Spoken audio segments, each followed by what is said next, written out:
Well, we'll certainly be keeping an eye out on BEML in the next few trading sessions, and this is largely owing to the fact that the Modi government, remember, has an ambitious target for its overall divestment plans, for which it plans to sell stake in some of the key PSUs, which includes the likes of ONGC, IOC, NMDC, Coal India, as well as BHEL, and more importantly, BEL. In fact, we understand that the core group of secretaries on divestment that has been headed by the Cabinet Secretary Rajiv Gauba is likely to meet today in order to finalize the strategic stake sale of BEML. This is coming in nearly 4 years after the cabinet has actually approved its strategic divestment. Do remember, it was in December 2016 that the government had cleared the plan to divest about 26% stake of its 54% stake after divesting management control.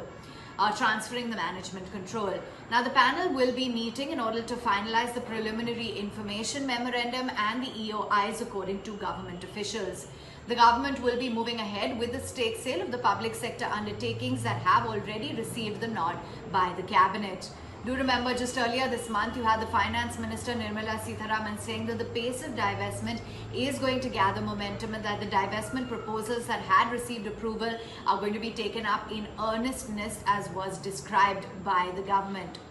Do remember, the government is facing a revenue shortfall as we are seeing the economy trying to limp back from the coronavirus impact and from the pandemic, and they're trying to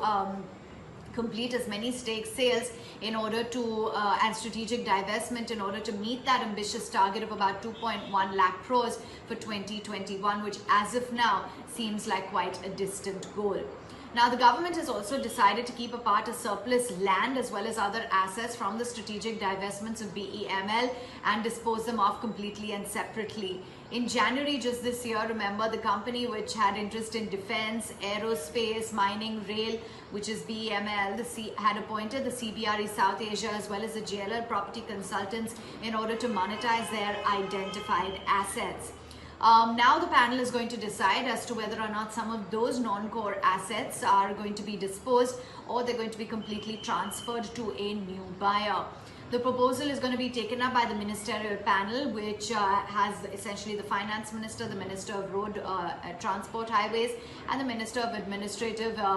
Ministry as their members. They're also going to be looking, remember, the company had signed a consortium with Coal India and Damodar Valley Corporation in order to acquire the assets of Mining and Allied Machinery Corporation, which has now been completely liquidated. So BEML is on the verge of disposing their assets of MAMC